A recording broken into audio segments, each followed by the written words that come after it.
Olá, meu nome é Nara Helena Lopes, sou pesquisadora de nível de pós-doutorado no Instituto de Psicologia da Universidade de São Paulo. Meu supervisor é o professor Dr. Andrés, do Departamento de Psicologia Clínica. Eu vou apresentar para vocês a pesquisa que é como parte do meu projeto de pós-doutorado, um trabalho intitulado Intervenções em Saúde Mental mediadas pela internet, estudo qualitativo longitudinal de psicoterapia online. Essa pesquisa teve início em 2018, antes mesmo do próprio Conselho Federal de Psicologia regulamentar a mediação das tecnologias de informação nos serviços psicológicos, e num período ainda que o uso de tecnologias estava um pouco distante da prática, né? Diferente do momento atual, com a pandemia, muitos, né, profissionais da área de saúde mental se viram obrigados a migrar os seus serviços para o ambiente digital. Bom,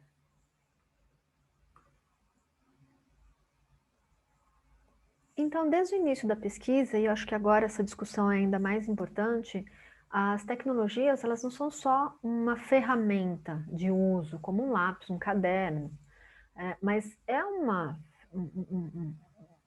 inserção na vida que vem transformando as relações humanas e promovendo influências também na subjetividade. Então, as formas de se relacionar com o outro, com o mundo ou consigo próprio vêm tendo transformações decorrentes dessa inserção tecnológica na vida. E essa inserção, como consequência de tudo isso, também passa a fazer parte dos serviços de saúde mental. Então, são relevantes, são importantes estudos que tragam a possibilidade de pensar sobre os desafios e as consequências dessas inserções digitais nos serviços de saúde mental. Nesse sentido, meu objetivo é avaliar a inserção das tecnologias digitais nos atendimentos de psicoterapia, síncrono, ao vivo, né? Ou também a modalidade assíncrona, que seria via mensagem de texto, aquela comunicação que ela não acontece simultaneamente e que é uma modalidade diferente de oferta de serviço, e também compreender as mudanças subjetivas da interface do fenômeno online e saúde mental. Para isso, o estudo ele foi organizado com um planejamento, né, que envolveu o uso de 6 instrumentos. É um estudo qualitativo, então ele teve um N de 9 participantes, colaboradores no total, desses 3 psicólogos e 6 pessoas atendidas.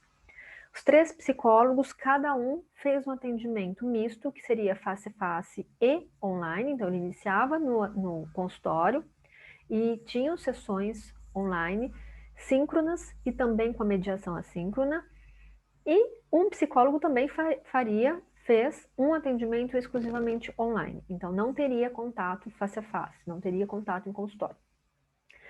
Esses 6 instrumentos foram, então, diário de campo, com registro de todas as informações, desde atendimentos, conversas, discussões de grupo, tudo que tivesse relacionado com a vivência online, o registro das sessões em prontuário dos psicoterapeutas, relato por escrito da experiência de cada sessão de psicoterapia, elaborado tanto pelo psicoterapeuta quanto pela pessoa atendida. Então, o mesmo roteiro de perguntas era respondido tanto pelo psicoterapeuta quanto pela pessoa atendida após cada sessão. E esse roteiro trazia questões desde a descrição da experiência do atendimento naquele dia, quanto descrição das percepções do ambiente, do uso de tecnologias no decorrer da semana, então as tecnologias assíncronas, e também as impressões sobre o uso das tecnologias e a repercussão na saúde mental, a impressão semanal dos participantes sobre essas 4 temáticas. Então, além do relato por escrito, também foi utilizado o teste HTP, que é um teste de avaliação psicológica. Esse teste que tem elaboração de desenhos, né? Esse teste ele foi aplicado no início do processo e também no final para avaliar as mudanças em termos de dinâmica de personalidade. Além da aplicação do HTP no início e no final, foram confeccionados desenhos espontâneos livres durante o processo. Então, a cada 3, 4 ou 5 sessões, era solicitado que a pessoa fizesse um desenho livre, também com a finalidade de compreender a evolução do processo através de um recurso gráfico. E, por fim, a realização de uma entrevista que inicialmente teve como finalidade conhecer não só a situação de saúde mental da pessoa que buscava o atendimento, mas também o manejo de tecnologia, a familiaridade com as ferramentas, a explicitação sobre o ambiente online, os cuidados, os riscos envolvidos, e uma entrevista de finalização, onde eles poderiam falar sobre a experiência do processo como um todo após o encerramento. Esse material de análise se divide em 2 grandes grupos, que o primeiro são os relatos escritos, né, então desde prontuários, os registros, o diário, né, é um estudo então longitudinal que teve duração de 6 a 12 meses, os processos de psicoterapia que foram acompanhados semanalmente, e visa uma descrição e compreensão fundamentada na filosofia fenomenológica. E um outro grupo de material a ser analisado são as produções de desenhos, né, os desenhos livres e também o HTP, que, ainda com o fundo da fenomenologia, estão sendo analisados pelo método fenômeno estrutural. Como resultado, então, os 6 processos foram concluídos, totalizaram 180 sessões, como cada sessão, tanto o psicoterapeuta quanto a pessoa respondia, a gente totalizou 360 relatos, 60 desenhos livres, 12 processos de HTP e 6 entrevistas gravadas, que as entrevistas foram feitas com as pessoas que foram atendidas. Em linhas gerais, o que dá para a gente olhar desses dados? Eles já foram finalizados a fase de coleta, ela agora se encontra na fase de análise, né? E a ideia é que esses estudos eles sejam divulgados em pequenos estudos, né? Não tem como trazer todo esse material a partir de uma única discussão. Mas o que a gente consegue perceber brevemente como resultado, né? Todos os casos, os sintomas e queixas iniciais não foram referidas ao final do processo. Então, na entrevista inicial e no formulário de inscrição, a pessoa colocava o motivo que ela sentia e no final do processo foi feita a entrevista e perguntado sobre esses sintomas e as queixas, como que eles tinham percebido esse período de processo, e todos referiram que as queixas iniciais, elas não existiam mais. Então, são exemplos, queixas de transtorno de ansiedade que vá para um domínio mais psicossomático, então queixas de tremor, palpitação, tontura, que no início do processo eram bastante presentes, no final do processo não existiam mais esses sintomas físicos, e o relato de uma mudança de percepção de vida.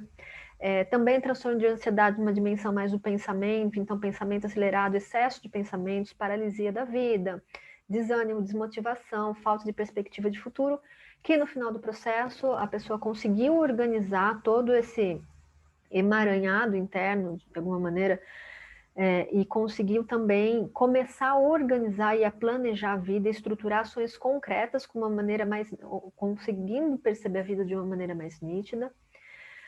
Esses são alguns dos exemplos dos 6 processos, então, mas foi um comentário de todos os participantes, né? Então foram atendimentos que seguiram, foram finalizados, não tiveram abandono, então teve uma boa aderência de todos, não tiveram faltas.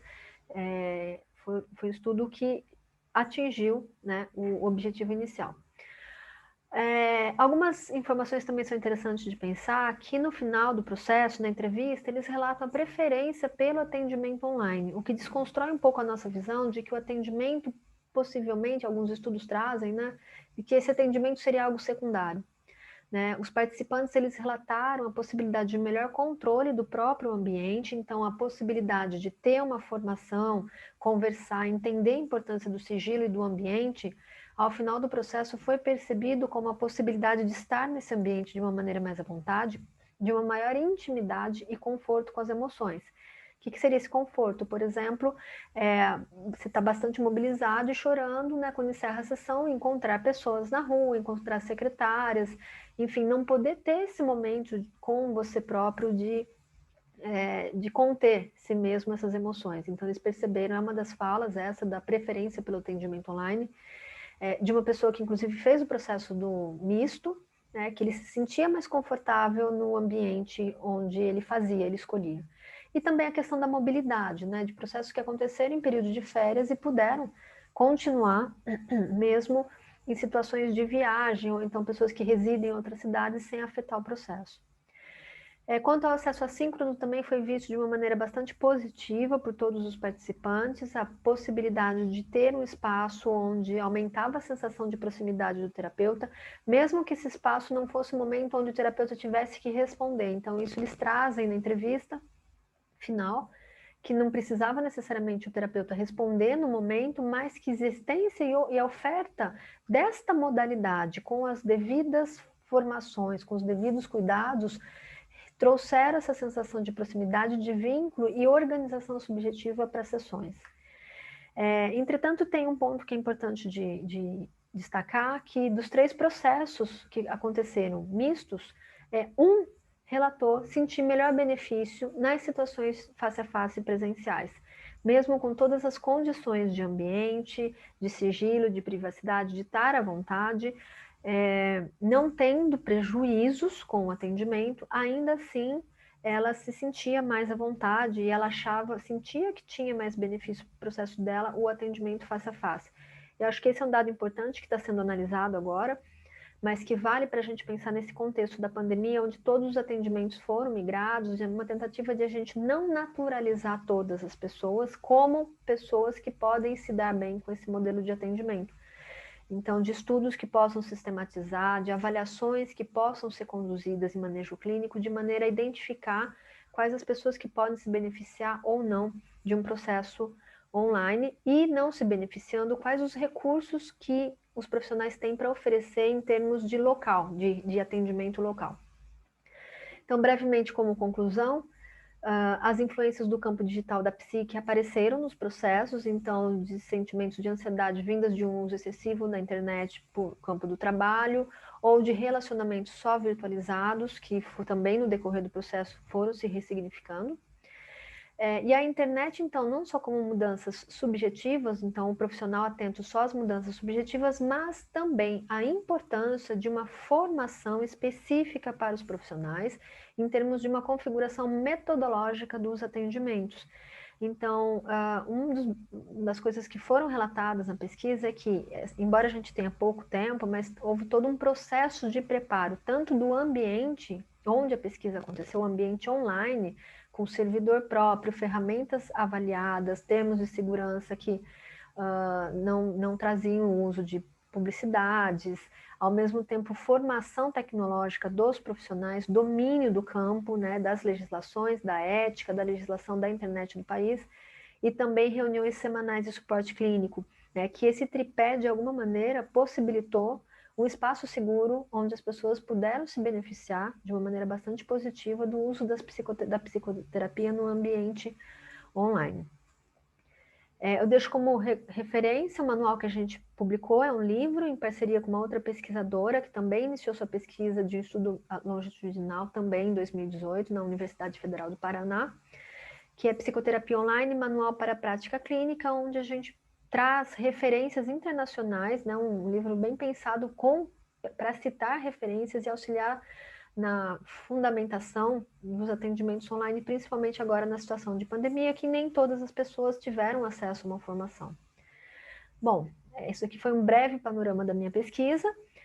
Fico à disposição para contatos, dúvidas. Meu e-mail é nara.helena@gmail.com.